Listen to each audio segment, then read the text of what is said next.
This is Share the Vision, presented by the Resource Center, a discussion of the programs and services of the Resource Center and about issues related to individuals with disabilities.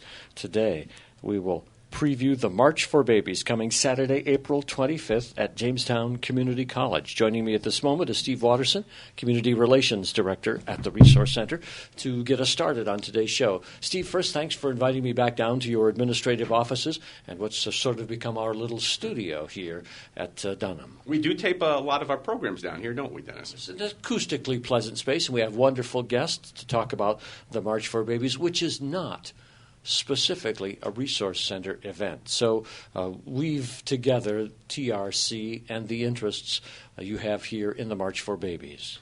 Well, March for Babies, its main purpose is to raise awareness and raise money to prevent premature births and birth defects, and that is certainly a mission that is near and dear to the Resource Center's heart. So we and TRC Foundation, the Resource Center and TRC Foundation have been significant sponsors of the March for Babies for probably the last 10, 12 years.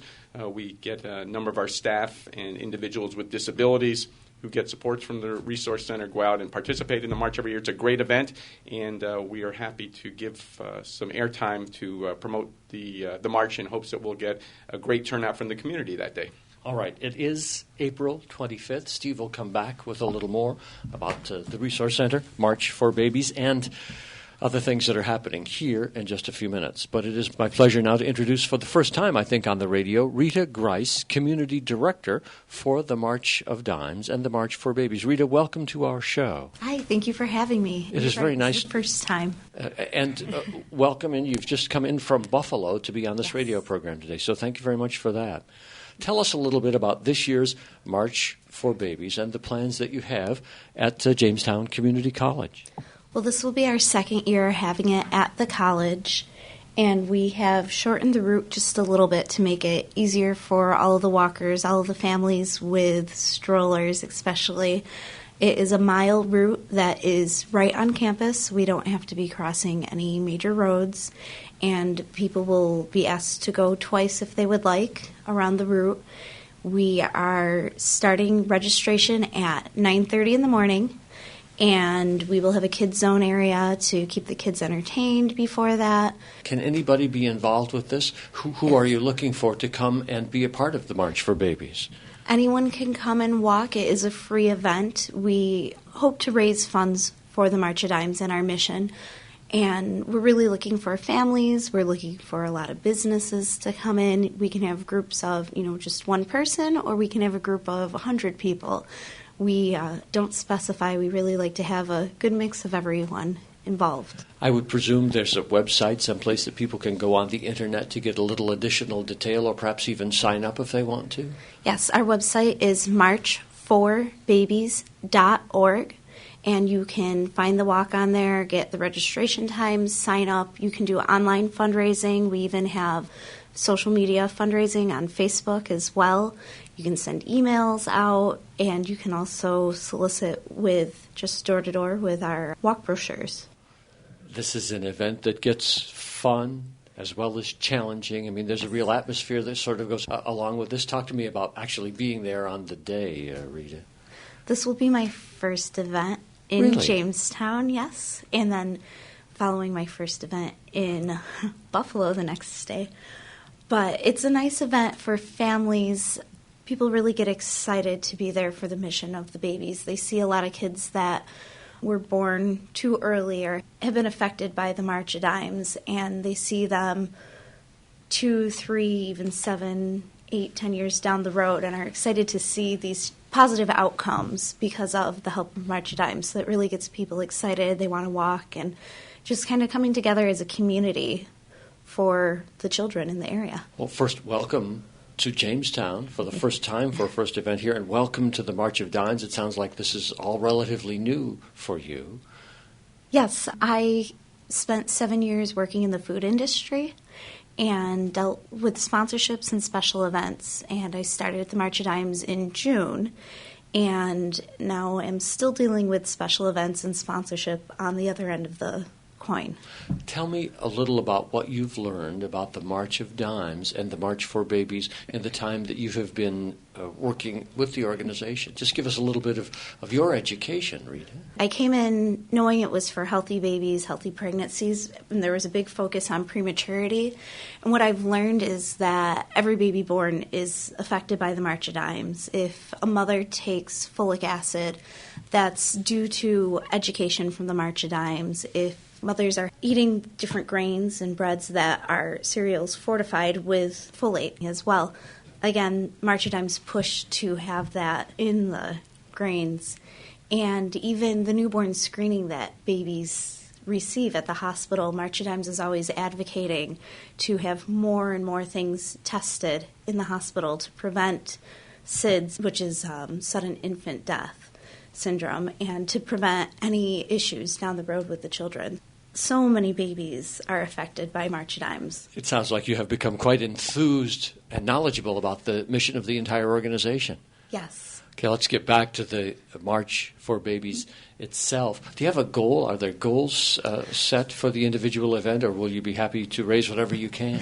We do have a goal. We're happy for all of the donations that we receive. We're very thankful for them. But our goal this year is to raise $30,000 in Jamestown. And you will raise this money by accepting pledges from the walkers who are participating? Yes, all the walkers that participate, we ask them to help raise pledges. It's not pledged per mile, it's just a straight donation. So you can receive a donation of $1, you can receive a donation of $100. And this is one day only on April 25th. But it sounds like you'd appreciate it if people got together now, a month or so in advance, and started doing the legwork so that they could raise money for you and get a team going and have a lot of fun there that day. Oh, yeah, it's great team building for companies. It's great just family and friends to get together and talk about why it's important and coming up with different fundraising ideas. We have people selling candy bars, we have people selling bracelets, and people just asking for donations. So it's a nice way to get out there in your community and meet new people and help a good cause.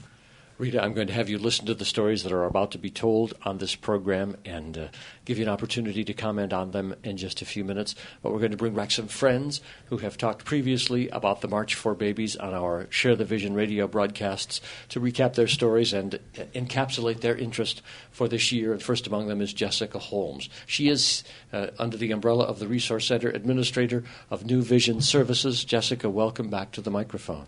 Hi, Dennis. Thanks for having me back. Great to see you again this year. And you. Now, people will recognize your voice. Those in the Resource Center community know you, know your story. But for those who have not heard it before, tell us a little bit about how you came to be so interested in the March of Dimes and the March for Babies. Well, I've had some contact with the March of Dimes since 2004. That's when I had my first premature baby. He was born at 23 weeks, and he did not survive. Mm-hmm. And so that's when I really made contact, and that spring was the first march that I participated in.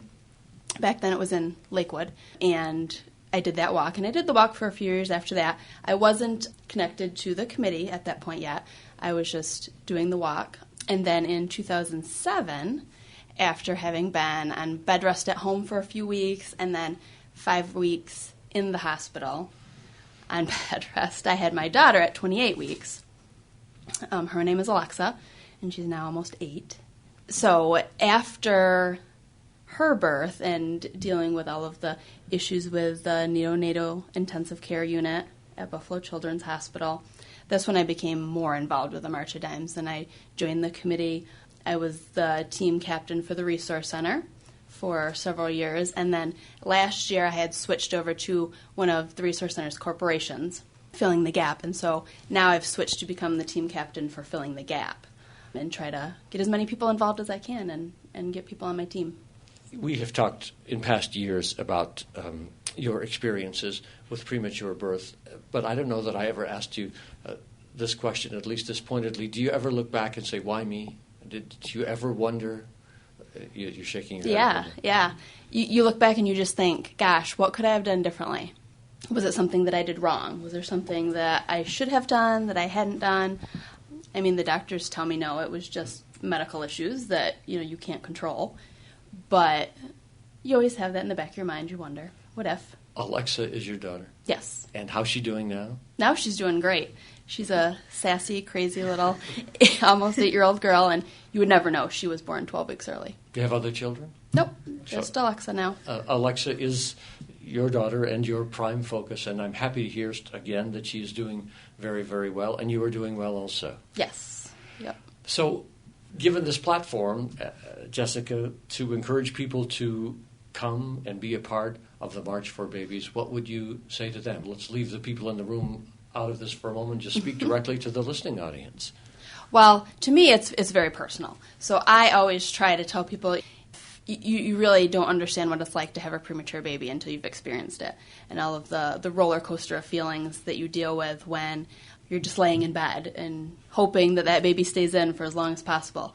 And then you're sitting in the hospital once they've been born and watching them, and they're in an isolette, trying to learn how to breathe correctly and trying to learn how to eat correctly and just grow and get to the point where they can sustain themselves outside of the warmed, heated bed on their own. And so for me, it's very personal, and I try to try as best I can to get people to see that personal feeling and think, gosh, especially the people who have children, what would it be like if I had to deal with something like that? And maybe if I can spend a couple hours on one day to support people who have been through that, that's a small thing that goes a long way to helping, hopefully, future people not have to deal with that.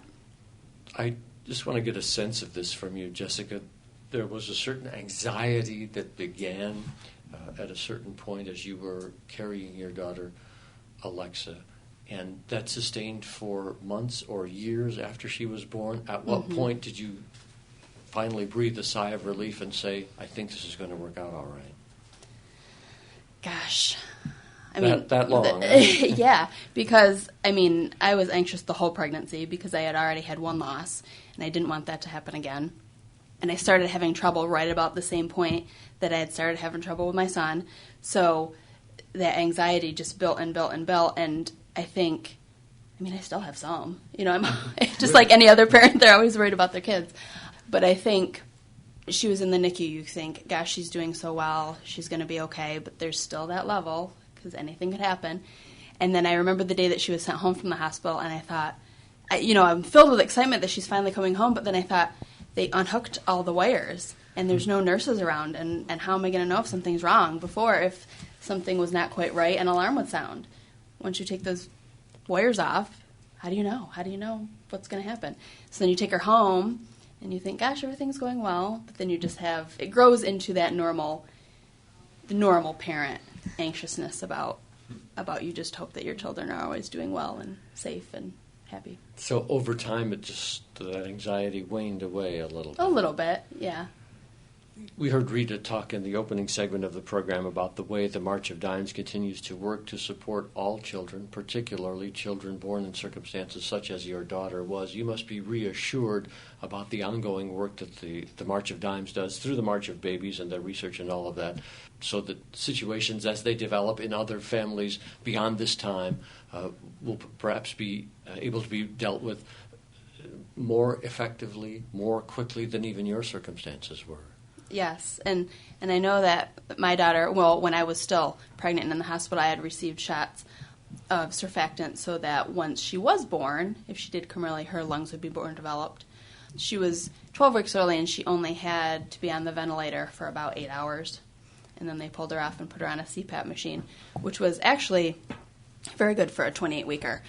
And I know that it's because of those shots that were developed by the March of Dimes that she was able to do so well. And any more things that we can develop through research and through raising money would be great, just so that we don't have to see other families deal with the emotions and the heartache of having a premature child. So as you do your work at New Visions and filling the gap and getting people enthusiastic about the March, do they respond to your story as you tell it? Have you been successful in organizing a group over there? I usually do. Last year, I think we only had about 10 or 12 people, but I'm hoping that now that I've kind of been there for a year now. Last year, I'd only been there for a few weeks when we had the walk, so a lot of people didn't know me well yet. They didn't know my story. They hadn't gotten to know me or anything. But I'm hoping that this year we can get a much bigger group because I've made friends and connections, and now they know. They've met my daughter. And she'll be there? She will be there, yes. She goes every year. Next is Tyler Case. He's the HR administrator for the Resource Center, and we'll talk next about, as it was set up for us early on here, you sort of had to pick up the mantle here at TRC into this particular part of the organization and to get everybody revved up for the March for Babies. How's it gone? Well, Dennis, it's off to a good start. We have had quite a few interested participants already registered and enroll on the website and join the Resource Center team. It's something that I think really interfaces very nicely with the Resource Center's mission, as Steve had alluded to at the beginning of the show. And it's just something we're interested in moving that enthusiasm along as we work towards the actual walk date. Now, you and Jessica are a couple. Yes. And so what has it been like to get to know her, Jessica, to get to know Alexa, to get to know this story? Give us your reflection on that, Tyler. Sure. I've had the opportunity to know Alexa for quite a few years, and she really is a remarkable young girl. She certainly was dealt a little bit of a challenging hand in the beginning, but over the last several years, she has really grown into just a regular kid with, the same spunk and outlook on life as anyone else would have, and it really is all thanks to the March of Dimes. Without that organization, she really, I firmly believe, would not have had that opportunity to be where she is today. Wow, so that's high praise for the kinds of things that Rita was talking about in the opening segment and the ongoing support that the March of Dimes offers. How do you organize? There are a lot of employees here at the Resource Center. You know that better than I, working in human resources here. How do you try to get the teams organized to get as much participation as you can into the March for Babies? And again, Tyler, I'll have you think about the TRC employees who might be listening to this program right now. So this can be your sales pitch if you want it to be. Absolutely, thanks. Well, one of the biggest things really is to get the message across to all individuals about what the March of Dimes is, what they do, and what they've done for countless babies. But one of the unique things that we have this year, and Steve probably could even speak a little bit more to it than I can, but we have the Resource Center STARS Healthcare Initiative is something that we have really embraced throughout the agency this year. And what it is it's an add-on to our health care plan.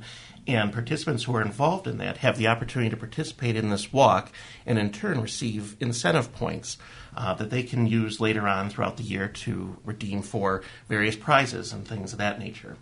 Oh, so that's fascinating. I will have Steve talk about that in just a minute or so, but that's added incentive for people who work for the Resource Center to jump on and get into this. Yes. You want to add that now, Steve? What do you want to know, Dennis? Well, exactly how does the system work? How can TRC employees find out more about this and sign up for the walk? Well, this STARS in general, it's our system transformation with accountability, results, and satisfaction, that whole effort that we're going on countywide to integrate all the services that we provide so that we're looking at person. You go to the doctor, or go to my primary care physician, I'm not just going there and being assessed based on my physical health. You talk to somebody and they'll do a little questionnaire with you and find out how you're doing in terms of your mental well-being, your family stability, your basic needs, your job or schooling, and put you in touch with people here at TRC who can address any of those issues that you may have some deficits for or want some improvement, for lack of a better word. As sort of connected with that, we started, about 2 years ago, STARS Enhanced Employee Wellness Plan. And so the same sort of thing. Employees can enroll in the Resource Center's STARS Health Plan. And when you do that, you meet with a health coach who kind of does that initial assessment with you, helps you identify the goals that you want to accomplish for the year. We're going through that right now. This is my first time I've been enrolled. I keep sort of ducking my health coach because I haven't had time to meet with her yet, but I will soon. And then at some point during the year, probably summertime, we'll come back in for a session, see how well I'm doing, and then an assessment at the end of the year. But as Tyler said, there's incentives all year long to go and think. This past weekend for the Grow Jamestown event, the Resource Center had a table there, and anyone who went down there wearing their I'm a member of the STARS program button, there was a little sheet, and you got your name written down there. That's an incentive point, and you can redeem these for prizes throughout the year. There'll be some exercise classes and things like that. And so we're rolling that out, and just to give a little plug, We also intend at some point to roll this out to the community. So we'll be going out to businesses, probably those with self-funded insurance plans, and make them aware of the STARS program and seeing if they would like to join up with that as well. Interesting aspect of STARS that I was not aware of, so thank you for filling us in on that. Back to Tyler Case for a moment here. Just in case there are people who are listening to this, maybe get a team together or are encouraged by the stories that you and Jessica and Rita have told already on the radio today. Should they contact you if they want to get a team together? What's the best next step for them? Absolutely. Yes, they can either do that independently online on the March of Dimes website or by calling me. I'd be happy to help them in that process. It is something that we're hoping we can get a good number of our own internal staff, but also our participants to come out and participate in the walk. Phone number, the best way to get you? Sure, is 716-661-1443. 1443. 661-1443. And as opposed to getting the audience too confused by having Jessica give a phone number, too, if they call Tyler and it's somebody in New Visions or Filling the Gap, you can just refer them over to her. I sure can. Okay. Rita Grice, I'm going to give this time back to you for a minute here. Again, to repeat the essential information about this year's March for Babies, when and where, and the website and all of that, in case people tuned in a little late. Sure. The event is taking place, the walk is taking place Saturday, April 25th at JCC, Jamestown Community College. Registration is at 9:30. The walk begins at 11, so anywhere from 9:30 to 11 you can come and register and walk, and we'll have Kids Zone there. Our website to sign up for the walk is marchforbabies.org, and you can always contact myself at our office, and our line is 716-691-3805. If I'm not in the office, anyone there can help you with walk information. 691-3805. Correct. You changed it to walk. I just want to repeat this information. Made it a little flatter, a little shorter, so just about anybody could participate this year. Yes, that's correct. It's right on the campus. We're not leaving campus grounds. It's a mile walk. We are asking people to do 2 miles to go around twice, but you can do 1 mile if you like. And it's not quite as hilly. It's a lot safer for families to go to, so that helps. $30,000 your goal for the Jamestown Walk this year. If you raise that money, what will it go to? Is it directed toward any particular research or work at the March of Dimes, or in general?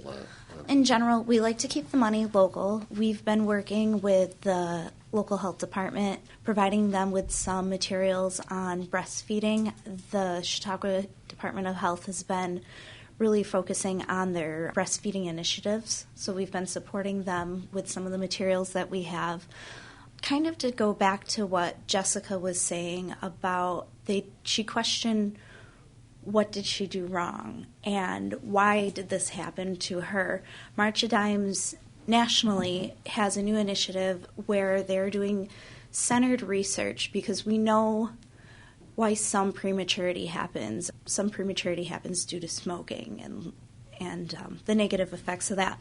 But there's a big amount of prematurity that it's just unknown why this is happening. So they have a center, I know, in Ohio and one in California, and they're starting even more, where they're bringing together doctors, researchers, and all kinds of different doctors too, not just, they're bringing pediatricians, OBGYNs. They're bringing them all together to collaborate and really discuss prematurity and research it and try and find out why births like Alexa's happen and how we can prevent them. I'm going to go just open this back up to Jessica for 1 second. How does that make you feel? Because you were certainly one of those women who did everything right, and yet this happened to you a couple of times. How does it make you feel to know that they're really digging into this now?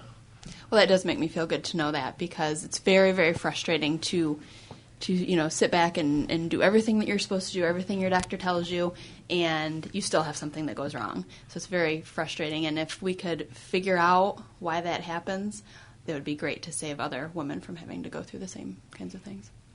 Anything else about the March of Dimes mission in general, Rita, before we let you go here? We're coming to the conclusion of Share the Vision, but this is our first opportunity to meet your first radio broadcast in Jamestown, so if there's more you want to say about the institution of the March of Dimes or your work in it, please do.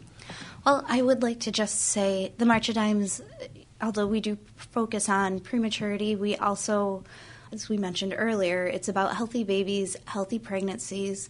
If you have any questions, reach out to our local office. Check out our website. There's a lot of research and information on our website, which our main website is marchofdimes.org. And you can type in any pregnancy question, any newborn question. If you have questions about vaccines, you can type in the type of vaccine on our website, and they'll give you a whole plethora of information on there. It's a great resource to use for pregnancy and newborn care. Rita Grice is the community director for the March of Dimes in this area, the March for Babies, Saturday, April 25th in Jamestown. I would presume it would be much better for you if you knew people were coming, so you'd encourage them to register in advance. Oh, yes, please. The more we have registered in advance, that means we'll have plenty of food, plenty of T-shirts for everyone. So you can do it through the website or through Tyler or Jessica here at TRC or at Filling the Gap. But one way or another, make sure you make your intentions known. Thank you all for your contributions. I do want to go back to Steve Watterson. I promised him a minute or two at the end of the show. It's going to be a quick minute because somebody got to talking too much here. I think it was me. But Steve Watterson, is there any other Resource Center news that we need to impart to the community before we close today? Just a couple heads up, Dennis. Wednesday, May 13th is going to be our 10th annual TRC Expo down at our administrative offices on Dunham Avenue, the old Celeron School. This is open to the entire community, and in a nutshell, what we do is every department or program that TRC has puts together a fun, interactive, informational display, and people kind of walk through and they can learn all about what goes on at the Resource Center in a nice, tight time frame and a nice confined space. We have giveaways all day long. We'll have food. So it's a fun event. It goes from 9 to 7, and we'll talk about it more before, but that's going to be Wednesday, May 13th. And then for the art instructors out there, on Friday, April 24th, we're going to have our third Art Life Conference. Our art instructor here at the Resource Center, Kristen McNitt, puts that together. It's really for anybody who supports individuals with disabilities in creating art. It's an all-day-long event. She's got a great guest speaker coming in from the Albright Knox Gallery up in Buffalo. You can go to the Resource Center website and find out some more information about that. Thank you very much, Steve Watterson. And Jessica, please give a hug to Alexa. And thank you for your participation in this radio show today. Jessica Holmes, Tyler Case, and Rita Grice, and Steve Watterson, thank you all for sharing the vision today.